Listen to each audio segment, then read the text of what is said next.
استغفار کیسے کیا جائے؟ بسم اللہ الرحمن الرحیم۔ ماہ رمضان کا دوسرا عشرہ شروع ہو چکا۔ رسول اللہ صلی اللہ علیہ وسلم جو ہر خطا سے پاک ہیں، معصوم ہیں، جن سے کوئی گناہ نہ سرزد ہوا نہ ہو سکتا تھا، اللہ تعالیٰ کی خاص حفاظت میں آپ نے پوری حیات طیبہ بسر کی۔ اعلان نبوت سے پہلے کا سارا زمانہ اور اعلان نبوت کے بعد کا سارا زمانہ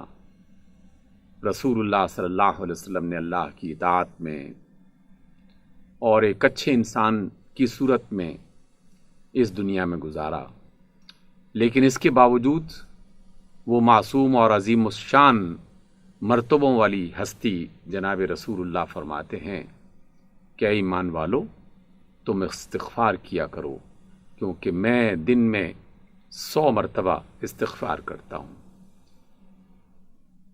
اور اللہ کی طرف پلٹ کے واپس آتا ہوں۔ اس کا مطلب کیا ہوا؟ اس کا بنیادی مطلب یہ ہے کہ اگر رسول اللہ صلی اللہ علیہ وسلم جیسی پاکیزہ ہستی جو ہر خطا سے پاک ہے، وہ استغفار کو لازم سمجھتی ہے اور وہ فرماتے ہیں کہ میں دن میں 100 بار استغفار کرتا ہوں، تو ہم گناہ گار لوگ جو ہر لمحے خطا بھی کرتے ہیں، گناہ بھی کرتے ہیں، اپنے اوپر ظلم بھی کرتے ہیں، دوسروں پر بھی ظلم کرتے ہیں، ہم تو اس بات کے زیادہ ضرورت مند ہیں کہ اللہ کی بارگاہ میں حاضر ہو کر اس سے اپنی غلطیوں کا اعتراف کیا جائے اور بخشش طلب کی جائے۔ رسول اللہ صلی اللہ علیہ وسلم فرماتے ہیں، اور یہ فرمان متفق علیہ ہے کہ جسے بخاری اور مسلم میں بیان کیا گیا، آپ نے فرمایا جب بھی کوئی اللہ کا بندہ اپنے اللہ کی طرف توجہ کرتا ہے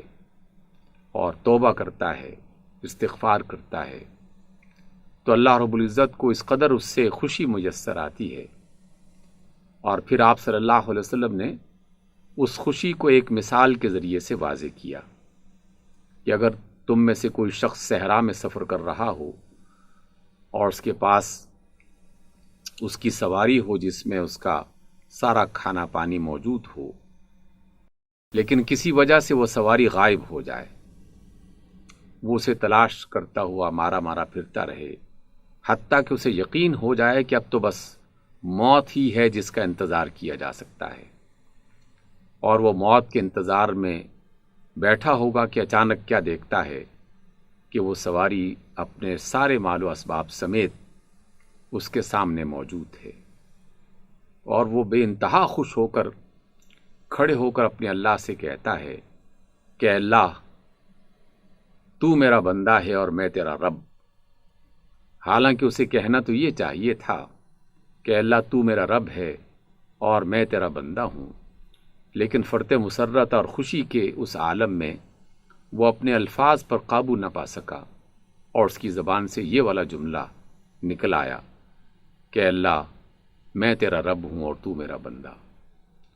اس کی اس خوشی کو بیان کرتے ہوئے آپ صلی اللہ علیہ وسلم فرماتے ہیں کہ جب اللہ کا کوئی بندہ اپنی خطاؤں کو اور اپنے گناہوں کو سامنے رکھتے ہوئے اللہ کی طرف واپس پلٹتا ہے تو اللہ تعالیٰ کو اس صحرا میں موجود فرد سے بھی زیادہ خوشی ہوتی ہے جسے عین موت کی حالت میں سب کچھ مل جائے اور اس کی زندگی کا سامان اسے میسر آ جائے۔ اسی طریقے سے جناب رسول اللہ صلی اللہ علیہ وسلم نے یہ بھی ہمیں تعلیم فرمائی کہ تم لوگ غلطیاں تو کرتے رہو گے، اور انسانوں سے غلطیوں کا ہونا یہ کوئی انوکھی بات نہیں ہے، یہ اس کی فطرت کا حصہ ہے، اس کے اندر کی جو خامیاں ہیں وہ ان خامیوں کا شکار ہوتا رہتا ہے۔ لیکن شیطان کا سب سے بڑا جو ہتھیار ہے وہ یہ کہ وہ انسان کو پہلے تو غلطی پر آمادہ کرتا ہے، اور جب اس سے وہ گناہ سرزد ہو جاتا ہے تو پھر اس کے ذہن میں یہ بات ڈالنا شروع کر دیتا ہے کہ اب تمہاری بخشش نہیں ہونے والی، تم تو بس گئے، اور پھر اسے مایوس کر دیتا ہے اللہ تعالیٰ کی رحمت سے۔ اللہ رب العزت مختلف طریقوں سے انسان کو اس مایوسی سے باہر نکالتے ہیں، کبھی نماز کی شکل میں، کبھی روزے کی شکل میں، کبھی صدقہ اور خیرات کی شکل میں، کبھی فلاح انسانیت کی شکل میں، کبھی خیر کے کسی کام کی شکل میں۔ کوئی بھی احساس انسان کے اندر ایسا زندہ ہو جائے جس سے اسے اپنے اللہ کی قربت محسوس ہونے لگے اور اس کی رحمت کو وہ دیکھنے لگے، تو شیطان کو یہ بات پسند نہیں ہے۔ اس لیے آپ صلی اللہ علیہ وسلم نے فرمایا، اور یہ بھی متفق علیہ حدیث ہے، بخاری اور مسلم نے اس کو بیان کیا ہے، آپ فرماتے ہیں کہ جب بھی کوئی شخص غلطی کرتا ہے اور پھر وہ اپنے اللہ کو پکارتے ہوئے یہ کہتا ہے کہ اللہ میں تیرا خطا کار بندہ ہوں، تو میرا مولا اور میرا رب ہے، تو مجھے معاف فرما دے، تو اللہ رب العزت اس کی اس بات کو سن کر بے انتہا خوش ہوتے ہیں، اور اپنے ملائکہ کے درمیان میں باقاعدہ اس بات کا ذکر کیا جاتا ہے کہ دیکھو زمین پر فلاں بندہ، اس سے غلطی ہوئی اور پھر اس نے مجھے پکارا، گویا کہ وہ یہ جانتا ہے کہ اس کا ایک رب ہے اور اس نے مجھ سے بخشش طلب کی ہے، اور اے میرے فرشتوں تم گواہ رہنا میں نے اس کو معاف کر دیا ہے۔ کچھ عرصے کے بعد پھر وہی غلطی ہو جاتی ہے یا پھر کوئی اور گناہ ہو جاتا ہے، اور پھر وہی شخص دوبارہ اپنے اللہ کی طرف واپس پلٹتا ہے اور پھر وہی کلمات کہتا ہے، وہی اپنی اس مشکل کا اظہار کرتا ہے، اپنے کیے پر ندامت کا اظہار کرتا ہے، تو رب ذوالجلال اپنے فرشتوں سے پھر وہی بات فرماتے ہیں اور کہتے ہیں کہ دیکھو فلاں بندہ زمین پر وہ گناہگار ہوا اور پھر اسے مجھے پکارنے کی توفیق ملی، گویا کہ وہ یہ جانتا ہے کہ اس کا ایک رب ہے، اور پھر اس کی بخشش کا اعلان کر دیا جاتا ہے۔ اور آپ علیہ السلام نے فرمایا کہ اگر زندگی بھر بھی ایسا ہوتا رہے اور وہ شخص پورے اخلاص کے ساتھ اور پوری دیانت کے ساتھ اپنے اللہ کو پکارتا رہے تو اللہ تعالیٰ زندگی بھر اسے معاف کرتا رہے گا۔ البتہ دل کی کیفیت کو اللہ سے بہتر اور کوئی نہیں جانتا۔ توبہ کی صورت میں اللہ سے مذاق نہیں کیا جا سکتا کہ میں غلطی پر غلطی کرتا چلا جاؤں اور جان بوجھ کے کرتا چلا جاؤں اور محض زبانی طور پر کچھ استغفر اللہ کے کلمات اور کچھ استغفار کے کلمات اور کچھ تسبیحات کے دانے جو ہیں وہ بکھیرتا رہوں اور یہ ظاہر کرنے کی کوشش کروں کہ میں تو استغفار کرتا ہوں، میں تو بڑا نیک آدمی ہوں۔ دل کی کیفیت کو اللہ تعالیٰ بہت خوب جانتا ہے۔ وہ کسی ایسے مذاق کرنے والے اور دکھاوا کرنے والے فرد کی توبہ کو قبول نہیں کرتا۔ ہاں، وہ شخص کہ جس سے واقعی گناہ غلطی ہوئی اور وہ سچے دل سے توبہ کرتا ہے، سچے دل سے استغفار کرتا ہے، تو رب ذوالجلال کی بخشش اور مغفرت اور رحمت وہ ہمیشہ اسے اپنے دامن میں سمیٹنے کے لیے تیار رہتی ہے۔ اس لیے یہ عشرہ اور اس کے بعد بھی ہمیشہ اپنے اللہ سے مغفرت کی جو بھی صورتیں اختیار کی جا سکتی ہیں انہیں ضرور اختیار کرنا چاہیے۔ میں اکثر اپنے دوستوں سے اور سننے اور جاننے والوں سے یہ کہتا ہوں اور اپنے آپ کو بھی اس میں شامل کرتے ہوئے یہ سمجھاتا ہوں کہ ہم لوگ یہ سمجھتے ہیں کہ رمضان ختم ہوا تو گویا کہ اللہ کی رحمتیں ختم ہو گئیں۔ نہیں، اللہ کی رحمتیں ہمیشہ جاری رہتی ہیں۔ عشرہ رحمت ختم ہو چکا، لیکن ایسا نہیں ہے کہ اس کی رحمت کے دروازے بند ہو گئے، اس کا رحمت کا سلسلہ اب بھی جاری ہے، اور اب یہ جو مغفرت کا سلسلہ شروع ہوا ہے